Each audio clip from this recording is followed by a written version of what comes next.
안녕하세요. 드라마 티크입니다. 이번 2부에서는 박진철 아내 강지영에 대한 이야기를 해보려 합니다. 나라를 위해서라면 목숨도 바치겠다는 군인이 있었습니다. 그런데 해외 파견을 가라는 명령은 단칼에 거절합니다. 이유가 더 가관이었죠.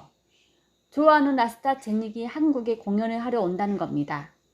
나라를 위해 목숨은 걸어도 콘서트는 절대 포기할 수 없다는 미친 군인. 그 남자가 바로 젊은 시절의 박진철이었습니다. 당시 박진철은 하사였습니다. 실력은 이미 계물급이었지만 진급에는 눈꽃만큼도 관심이 없었죠. 준장이 왜 진급하지 않느냐고 다그치자 박진철은 당당하게 말합니다. 군인에게 필요한 건 오직 충성심뿐이고 계급 따위는 필요 없다고요. 말만 들으면 참 군인이 따로 없습니다. 그런데 파견 명령이 떨어지자 라스타 공연을 봐야 한다며 거절합니다. 이 인간에게 나라와 락은 거의 동급이었던 겁니다.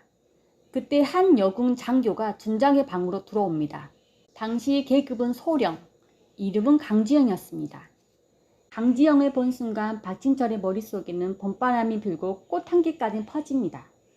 심장은 쿵쾅거렸고 박진철은 상간이고 나발이고 곧장 들이댔습니다. 아름다우십니다. 이름이. 하지만 돌아온 건 셀렘이 아니라 군기 교육이었습니다. 강지영은 하사 나부랭이가 소령에게 이름부터 묻는다며 박진철을 제대로 갈굽니다. 거기다 길게 기른 머리까지 쳐다보며 음악방송이라도 나갈 생각이냐고 비웃었죠. 정확하게 굽소를 찔렀습니다. 실제로 박진철은 로코를 꿈꾸고 있었으니까요. 그리고 강지영은 마지막 결정타를 날립니다. 자기는 자기보다 약한 남자는 인정하지 않는다고요. 보통 남자라면 여기서 쪽팔려서 도망쳤을 겁니다. 그런데 박진철은 안전히 다른 방향으로 미쳐버립니다. 조금 전까지만 해도 진급 따위에는 관심 없다는 인간이 갑자기 준장에게 묻습니다. 파견을 다녀오면 진급이 빨라지냐고요.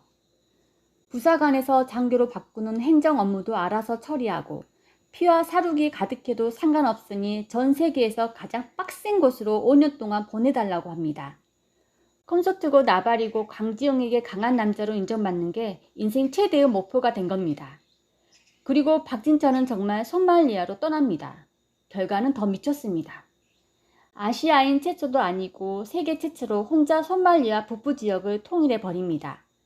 사랑에 빠진 남자가 운동을 시작하거나 담배를 끊는 경우는 있어도 혼자 북부 지역을 통일하는 경우는 박진철밖에 없을 겁니다. 그렇게 진급을 거부하던 장발의 락 마니아는 전쟁 영웅이 됐고 결국 강지영과 결혼한 것으로 보입니다. 하지만 결혼했다고 박진철의 사고치는 버릇까진 사라진 건 아니었습니다. 인생 종만편에서는 박진철이 집에 늦게 들어가면 아내에게 양초로 얻어맞는다는 이야기가 나옵니다.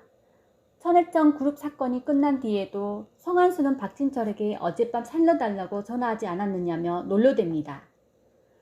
정진터에서 총알이 날아와도 눈 하나 깜빡하지 않는 남자가 집에서는 양초 앞에 살려달라고 비명을 지른 겁니다. 그렇다고 강지영이 단순히 성격만 센 아내는 아닙니다. 그녀 역시 얼개 공수휘장을 달고 있는 계물급 군인이었습니다. 공수 강화를 수십 번 했거나 고공침투 교육까지 받은 사람만 달 수 있는 휘장이죠. 박진철을 양초로 두들겨 팰 수 있는 데는 다 이유가 있었습니다. 드라마에서는 강지영이 준장으로 등장합니다. 박진철이 며칠 동안 집에도 들어오지 않자 바람이라도 피는 줄 알고 본 것까진 부시 건물로 나오죠. 하지만 남편이 김 부장과 성한수를 도와 민지를 찾고 있다는 사실을 알고는 막지 않습니다. 세 사람이 어떤 인간들인지 너무 잘 알고 있었기 때문입니다. 대신 돌아오는 길에 떡볶이를 사오라고 시킵니다.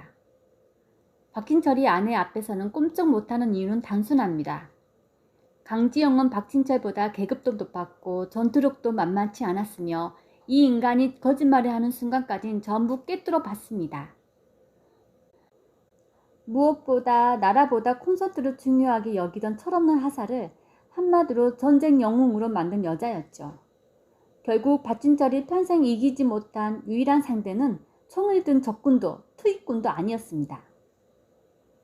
처음 만난 순간부터 지금까지 아내 강지영이었습니다. 지금까지 드라마 티크였습니다. 구독과 좋아요 꼭 눌러주시고 다음 편에 찾아뵙겠습니다.